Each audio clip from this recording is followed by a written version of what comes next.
काशी के ज्ञानवापी से लेकर मथुरा और विदिशा के बीजा मंडल तक इतिहास औरंगजेब पर बेरहमी से मंदिरों का विध्वंस करने का आरोप लगाता है। हिंदुस्तान में औरंगजेब की पहचान बेहद ही क्रूर मुगल सुल्तान के तौर पर है, लेकिन क्या आप वाकई ज्ञानवापी के औरंगजेब को जानते हैं? औरंगजेब एम्परर या किंग ऑफ किलर? कौन था औरंगजेब और औरंगजेब की कब्र पर सजदे से देश में बवाल क्यों मचा है? देखिए Aurangzeb the king of conflicts.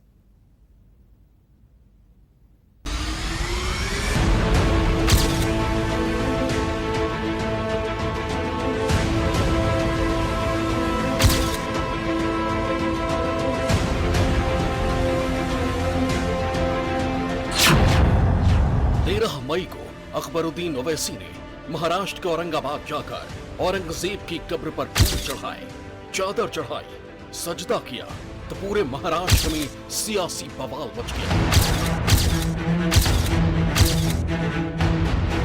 मामला इतना गर्म हो गया कि महाराष्ट्र की रूलिंग पार्टी ने इसे एक चैलेंज की तरह ले लिया। संजय राउत ने इसे सीधे सीधे मराठा आन और शिवाजी के स्वाभिमान से जोड़ दिया। शिवाजी महाराज और बाद में 25 साल तक मराठा योद्धाओं ने उनके साथ बहुत बड़ी लड़ाई की है, ये इतिहास बताएगा आपको। लेकिन आप महाराष्ट्र में आकर उसी औरंगजेब के कब्र के ऊपर बैठेंगे और नमाज पढ़ोगे या और कुछ आपकी रस्में करेंगे, तो ये महाराष्ट्र को चैलेंज देने की बात है। ठीक है, हमने चैलेंज स्वीकार लिया है, समझ लो।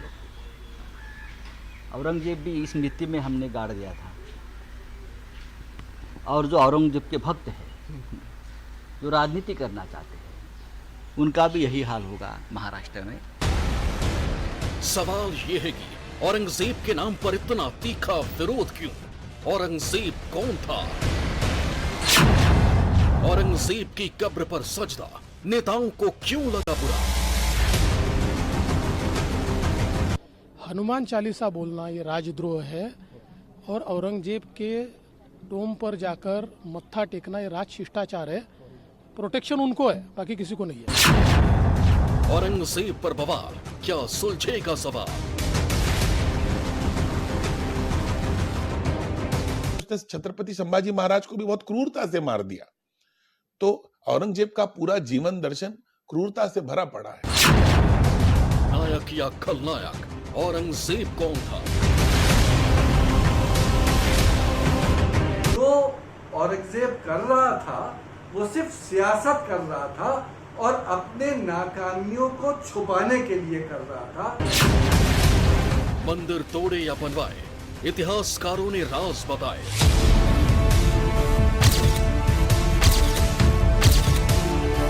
वो एक बहुत धार्मिक व्यक्ति था, अपने धर्म की रक्षा कर रहा था वो। और उसके धर्म की रक्षा में ये आवश्यक था कि ऐसी चीजें सामने ना रहें। मुगलिया सुल्तनत का सबसे विवादित सुल्तान,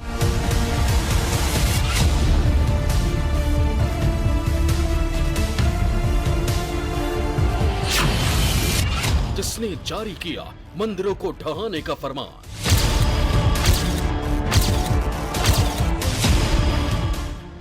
बादशाह औरंगजेब को यह खबर मिली है कि मुल्तान के कुछ सूबों और खासकर बनारस में अपनी रद्दी किताबें अपनी पाठशालाओं में पढ़ाते हैं, और इन पाठशालाओं में हिंदू और मुसलमान विद्यार्थी और जिज्ञासु उनके बदमाशी भरे ज्ञान विज्ञान को पढ़ने की दृष्टि से आते हैं। धर्म संचालक बादशाह ने यह सुनने के बाद सूबेदारों के नाम यह फरमान जारी किया है कि वो अपनी इच्छा से काफिरों के मंदिर और पाठशालाएं गिरा दें। उन्हें इस बात की भी सख्त ताकीद की गई है कि वो सभी तरह के मूर्ति पूजा संबंधित शास्त्रों का पठन पाठन और मूर्ति पूजन भी बंद करा दें।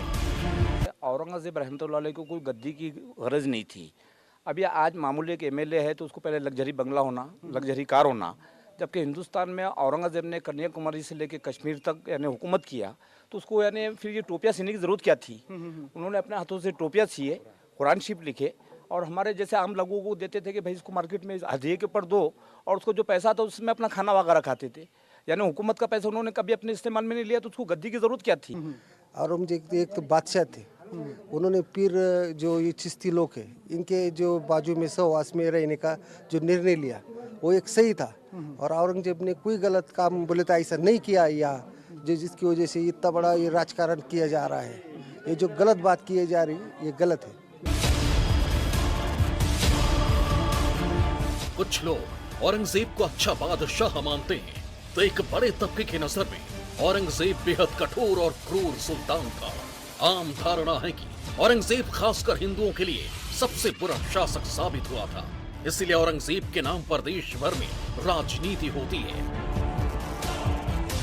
औरंगजेब के नाम पर रखी गई सड़कों के नाम बदले जाने की कोशिश होती है। देश की महापौर परिषद के अध्यक्ष और आगरा के मेयर नवीन जैन ने अपील की है कि देश के हर हिस्से से औरंगजेब के नाम से जुड़ी सड़कों और पार्कों के नाम बदल दिए जाएं। ये क्रूर शासक रहा था। उसने अपने शासनकाल में हिंदू देवी देवताओं के जो मंदिर थे उनको तोड़ने का काम किया, उनको नष्ट करने का काम किया। बहुत बड़ी संख्या में हिंदू समाज को, लोगों को भी इस्लाम धर्म ग्रहण करने के लिए मजबूर किया। महाराष्ट्र के औरंगाबाद में औरंगजेब की कच्ची कब्र है, क्योंकि भारत के ज्यादातर हिस्से का सुल्तान औरंगजेब चाहता था कि उसकी कब्र में सिर्फ उसकी मेहनत से कमाए 5 रुपए का इस्तेमाल किया जाए। औरंगजेब के बारे में कहा जाता है कि वो टोपी बुनकर नीलाम करवाता था और इस नीलामी से मिले पैसों से ही अपना खर्च चलाता था, यानी वो शाही खजाने को नहीं छूता था। औरंगजेब भ्रष्टाचार बर्दाश्त नहीं करता था। औरंगजेब 5 वक्त का नमाजी था और अपने दरबार में इस्लाम के विद्वानों का बड़ा अदब करता था। लेकिन क्या ये बातें औरंगजेब को महान सुल्तान बनाने के लिए काफी थी? औरंगजेब के बारे में इतिहासकार भी बटे हुए हैं।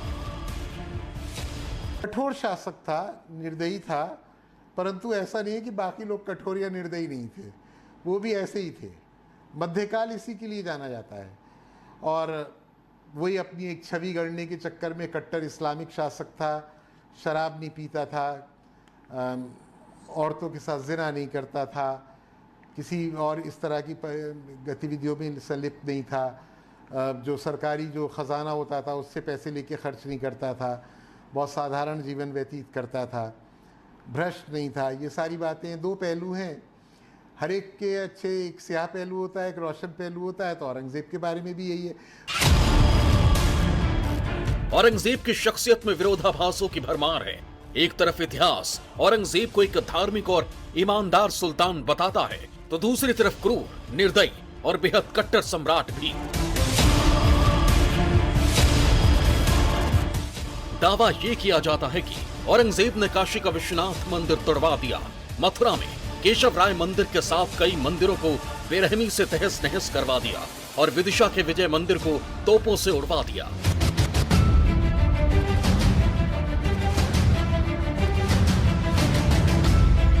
आखिरी बार इस मंदिर पर जो विध्वंस हुआ, जिससे इस मंदिर का स्वरूप ही मिट गया, वो 1682 में औरंगजेब ने यहाँ आदेश देकर तोड़फोड़ कराई।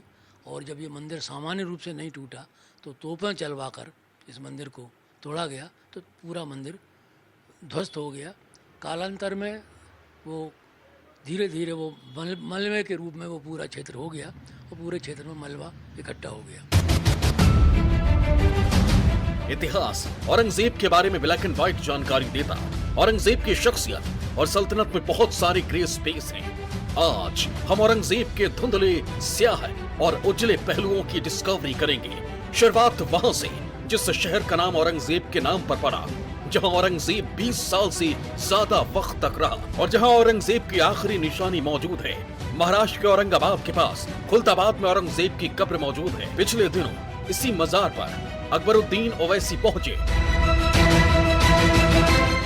तो राज ठाकरे की पार्टी एमएनएस ने इसे तोड़ने की बात कह दी। विवाद बढ़ा तो औरंगजेब की मजार को 5 दिन के लिए बंद कर दिया गया और पुलिस सुरक्षा बढ़ा दी गई। राज ठाकरे की पार्टी एमएनएस की धमकी के बाद औरंगजेब की मजार को बंद कर दिया गया है। पूरे मकबरे को यहाँ पर ताला लगा दिया गया है। आपको मैं तस्वीरों में दिखाऊं कि ये देखिए आप, मजार मुगल सम्राट शहंशाह हजरत औरंगजेब आलमगीर, ये दरवाजा है। इसी के ठीक अंदर औरंगजेब की जो मजार है वो मौजूद है। लेकिन उसको फिलहाल यहाँ पर बंद कर दिया गया है। पूरा दरवाजा आप देखिए, ये पुरातत्व विभाग के अंडर में ये मज़ार आती है और मैं आपको तस्वीरों में दिखाऊं कि ये ताला आप देखिए, यहाँ पर ताला लगा दिया गया है और आम लोगों को यहाँ पर आने की फिलहाल मनाही है, क्योंकि जिस तरीके से विवाद चल रहा है और एमएनएस के नेताओं की तरफ से धमकी दी जा रही है कि इस मज़ार को नुकसान पहुंचाया जाएगा, उसके बाद एहतियातन ये फैसला लिया गया है। यहाँ की जो देखरेख करने वाले लोग हैं, कमेटी के लोग हैं, उनसे हम बात करेंगे। ये बताइए सर कि क्यों बंद किया गया है और इसको लेकर कब तक उम्मीद है कि खुल जाएगा? ये हमारे खादिमों की तरफ से, मेरा नाम है फिरोज़ अहमद, कबीर अहमद, चौबदार, औरंगज़ेब आलमगीर। ये हमारे तरफ से हमने अभी गेट को टेम्पररी लॉक किए हैं कि भाई वातावरण कुछ ख़राब ना हो, वो हिसाब से। और जाली की हिफाजत के लिए एएसआई के गार्ड खड़े हुए हैं, माशाल्लाह पुलिस कांस्टेबल वगैरह यहाँ के जो वो भी गार्ड वगैरह खड़े हुए हैं।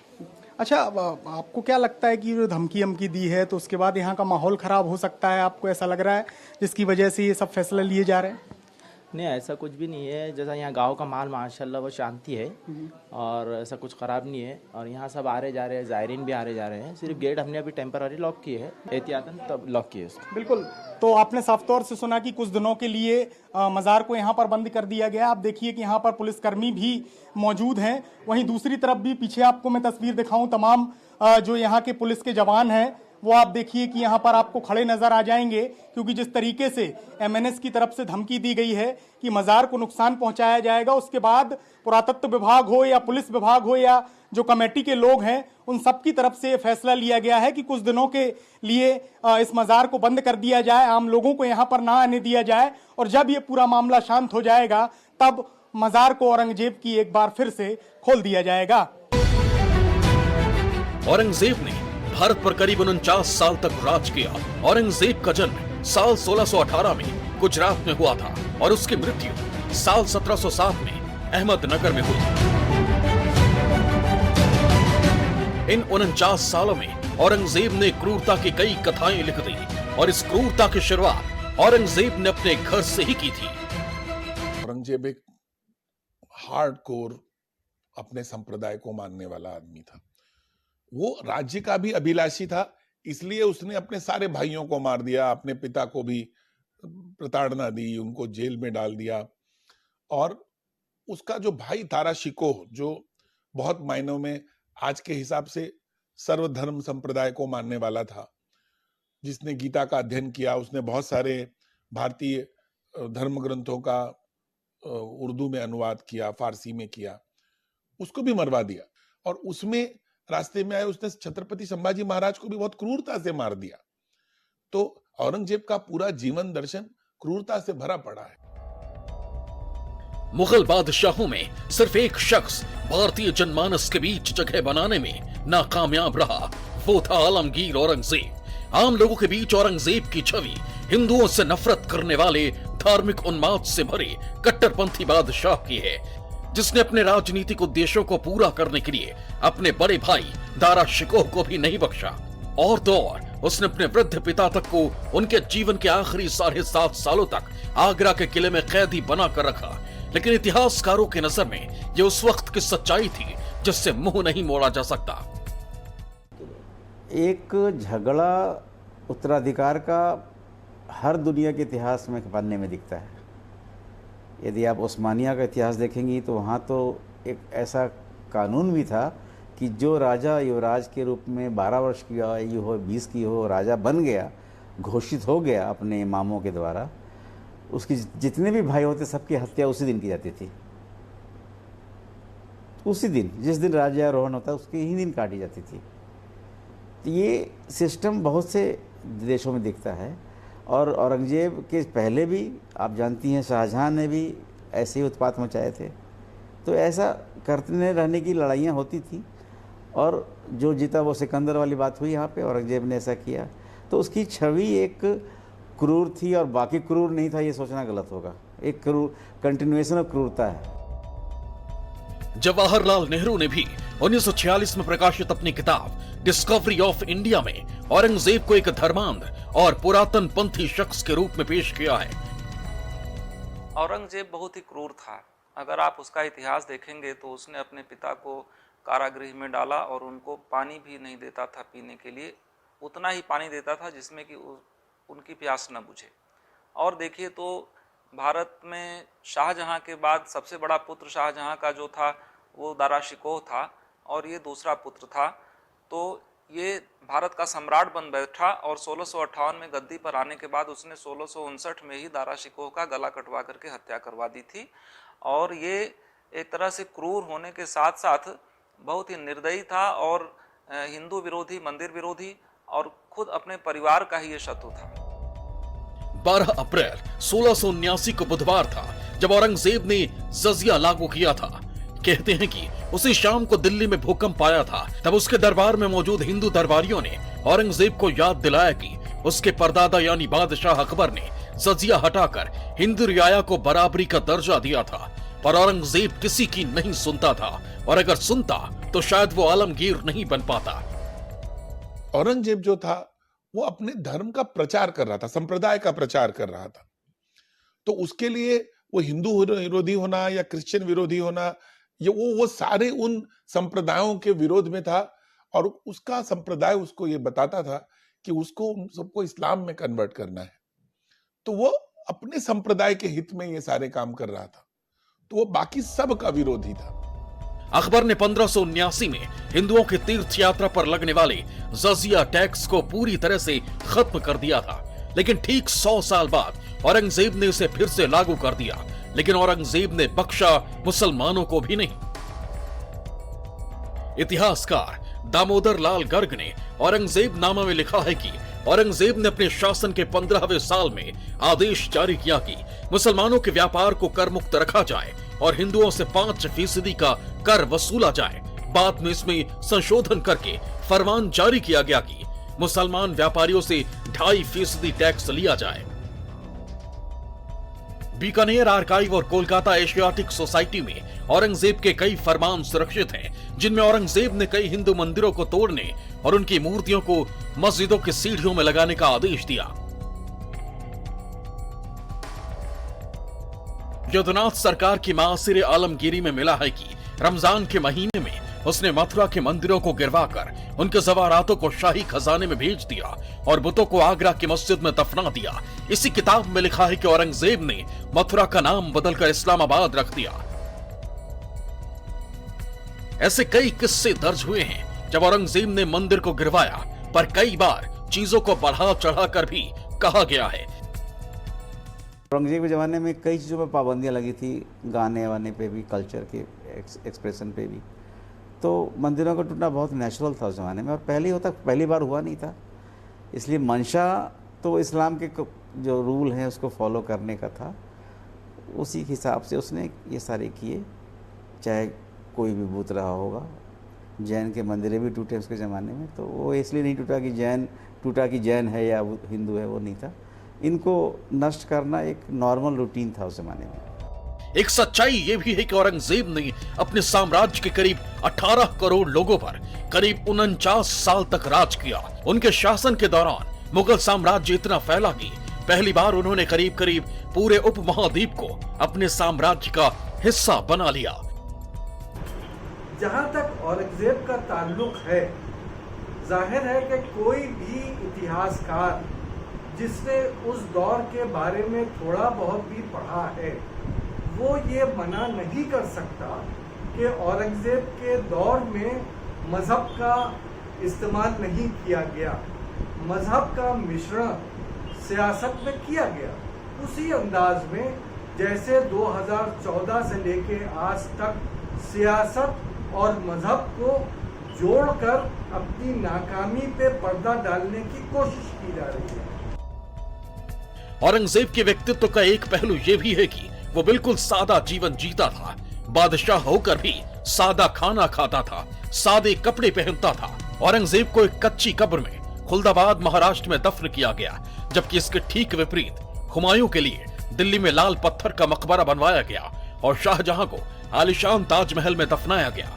औरंगजेब के बारे में कुछ इतिहासकार बताते हैं कि उसने एक तरफ जहां मंदिरों को तोड़ा, वहीं असम, बनारस और वृंदावन के मंदिरों को दान भी दिया था।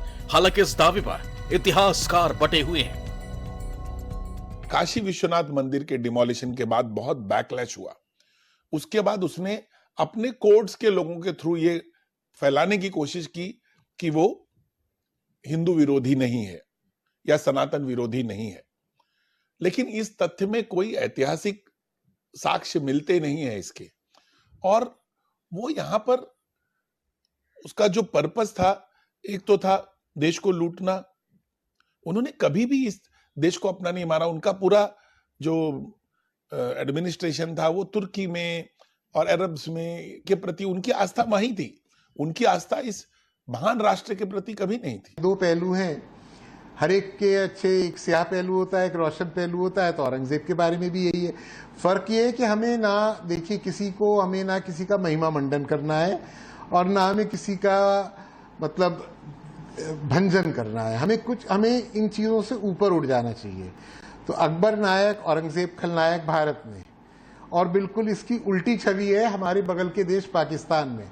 वहां औरंगजेब नायक ये शासक वर्ग थे, ये विदेशी शासक थे, और कम से कम इनके लिए भारत के जो आज के मुसलमान हैं उनको किसी प्रकार से उत्तरदायी ठहराना, ये अपने आप में एक बड़ी गलत प्रवृत्ति है। काशी के ज्ञानवापी मंदिर तोड़वाने के औरंगजेब के फरमान का जिक्र औरंगजेब के दरबारी लेखक सकी मुस्ताक खान की किताब मासीरे आलमगीरी में है। पेज नंबर 88 में सब कुछ स्पष्ट है। अब इस फरमान का हिंदी तर्जुमा सुनिए। बादशाह औरंगजेब को यह खबर मिली है कि मुल्तान के कुछ सूबों और खासकर बनारस में अपनी रद्दी किताबें अपनी पाठशालाओं में पढ़ाते हैं, और इन पाठशालाओं में हिंदू और मुसलमान विद्यार्थी और जिज्ञासु उनके बदमाशी भरे विज्ञान को पढ़ने की दृष्टि से आते हैं। धर्म संचालन बादशाह ने यह सुनने के बाद सूबेदारों के नाम यह फरमान जारी किया है कि वो अपनी इच्छा से काफिरों के मंदिर और पाठशालाएं गिरवा दें। उन्हें इस बात की भी सख्त ताकीद की गई है कि वो सभी तरह की मूर्ति पूजा संबंधित शास्त्रों का पठन पाठन और मूर्ति पूजन भी बंद करा दें। औरंगजेब का पूरा कैरेक्टर एक बेहद कट्टर सुल्तान का है, लेकिन इसी सख्त दिल और कट्टर सुल्तान का एक पहलू यह भी है कि औरंगजेब अपनी मौसी से मिलने बुरहानपुर गया तो हीराबाई जैनाबादी को देखकर औरंगजेब का दिल हीराबाई पर आ गया। हीराबाई एक गायिका और नर्तकी थी। औरंगजेब ने हीराबाई को एक पेड़ से आम तोड़ते देखा था। औरंगजेब और हीराबाई का इश्क इस हद तक परवान चढ़ा कि वो हीराबाई के कहने पर कभी न शराब पीने की अपनी कसम तोड़ने तक के लिए तैयार हो गया। कहा जाता है कि जब औरंगजेब शराब की घूंट लेने ही वाला था तो हीराबाई ने उसे रोक दिया, लेकिन 1 साल बाद ही हीराबाई की मौत के साथ इस प्रेम कहानी का अंत हो गया। हीराबाई को औरंगाबाद में ही दफनाया गया। दरगाह के परिसर में औरंगजेब के बेटे और बहू की मज़ार भी मौजूद है। इस वक्त मैं ठीक उसी के बाहर मौजूद हूं। आपको बताऊं कि ये पूरा घेरा आप देख सकते हैं। इसी के अंदर औरंगजेब के परिवार के सदस्यों की भी मज़ार यहाँ पर मौजूद है, उनकी कब्रें भी यहाँ पर मौजूद हैं। मैं आपको सीधे अंदर लेकर चलता हूँ और बताऊँगा कि आखिर औरंगजेब के साथ साथ उनके परिवार के किन किन सदस्यों की कब्रें यहाँ पर मौजूद हैं। मैं आपको कैमरामैन से कहूँगा कि ये दिखाएं। ये आप देखिए, वो पहली वाली जो मज़ार आपको दिखाई दे रही है, ये औरंगजेब के बेटे की मज़ार है और यहाँ पर भी लोग दर्शनों के लिए पहुँचते हैं। और ये दूसरी मज़ार जो है वो औरंगजेब की बहू की मज़ार है। और इस पूरे परिसर में कई और उनके परिवार के सदस्यों की कब्रें भी मौजूद हैं, मज़ारें भी मौजूद हैं, जहाँ पर तमाम लोग आते हैं। इसके बारे में हम जानने की कोशिश करेंगे। यहाँ के खादिम हमारे साथ मौजूद हैं। चाचा, ये बताइए कि किस किस की उनके परिवार के औरंगजेब के सदस्यों की कब्रें हैं और कब इन कब्रों को यहाँ पर बनाया गया था? ये जो है औरंगजेब के लड़के हैं आजम शाह। इनकी कब्र जो है औरंगजेब के 1 साल के बाद 1708 में इनका मृत्यु हुआ। इनकी भी इच्छा थी कि मुझे यहीं दफन करना। बाजू में जो है उनकी पत्नी है, आसिया बानो नाम है उनका। ये औरंगजेब की बहू है और आजम शाह की पत्नी है ये।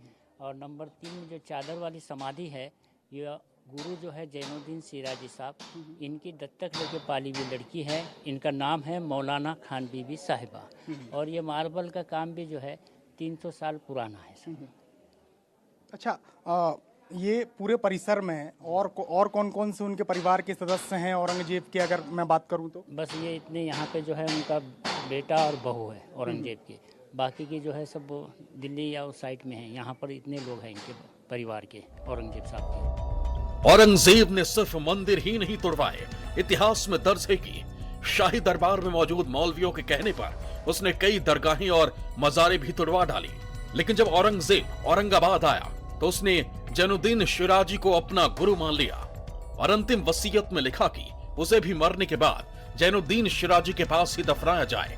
यही वजह है कि औरंगजेब की कब्र बनाई गई। 10 की डिस्कवरी, न्यूज़ 24। नमस्कार, मैं हूं मानक गुप्ता। अगर आपको हमारा ये वीडियो पसंद आया हो तो इसे लाइक और शेयर जरूर करें और हां, हमें सब्सक्राइब और फॉलो करना ना भूलें ताकि आप देश और दुनिया की कोई खबर मिस ना करें। तो जुड़े रहिए हमारे साथ और देखते रहिए न्यूज़ 24।